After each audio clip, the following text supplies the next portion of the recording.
Uniform পরে মোটরসাইকেলে করে যাচ্ছিলেন দায়িত্বরত পুলিশের এএসআই লুৎফর রহমান। এ সময় হঠাৎ মোটরসাইকেলের সামনে চলে আসে 3 ছিনতাইকারী।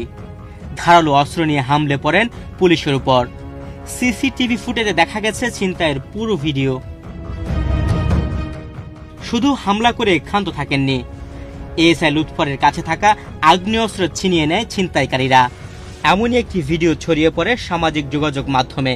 9 মার্চ সোমবার সকাল 6:45টার দিকে নারায়ণগঞ্জ নগর ভবন এলাকায় দায়িত্বরত পুলিশের সঙ্গে এই ঘটনা ঘটে। অস্ত্র ছিনিয়ে নেওয়ার পর মোটরসাইকেল রেখে ছিনতাইকারীদের পিছু নেন এএসআই লুৎফর রহমান। এ ঘটনার সত্যতা নিশ্চিত করেছেন অতিরিক্ত পুলিশ সুপার তাসমিন আক্তার। অতিরিক্ত পুলিশ সুপার তাসমিন আক্তার জানিয়েছেন, লুৎফর রহমান নামের ওই পুলিশ সদস্য অন ডিউটিতে ছিলেন। দায়িত্ব পালনের সময় তিনি টয়লেট ব্যবহারের জন্য টিম থেকে বিচ্ছিন্ন হয়ে পড়েন।